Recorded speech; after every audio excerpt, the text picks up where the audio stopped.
আপনি কি জানেন বাংলাদেশে প্রতি 7 জনের মধ্যে একজন ডায়াবেটিস রোগী, আর এদের বেশিরভাগই জানেই না তাদের সুগার এই মুহূর্তে কত। শুধু ভালো লাগছে মানেই কিন্তু সুগার নর্মাল না। আমি একজন নার্স হিসেবে আমি নিজের চোখে দেখেছি যে রোগী হাসপাতালে সকালে হেঁটে এসেছে, বিকেলে সে আইসিইউতে, কারণ একটাই, সুগার চেক করেনি। আজকে আমি আপনাদের বলব গ্লুকোমিটার না থাকলে একজন ডায়াবেটিস রোগীর জীবনে ঠিক কি কি ঝুঁকি তৈরি হয়। প্রথম ঝুঁকি, নীরব হাইপোগ্লাইসেমিয়া, সুগার হঠাৎ অনেক কমে যাওয়া।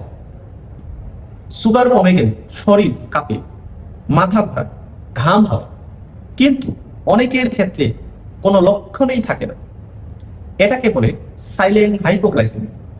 এই অবস্থায় মানুষ রাস্তায় অজ্ঞান হয়ে যেতে পারে, গাড়ি চালাতে গিয়ে দুর্ঘটনা ঘটাতে পারে, শুধুমাত্র এটা সময় মতো রিডিং না নেওয়ার কারণে।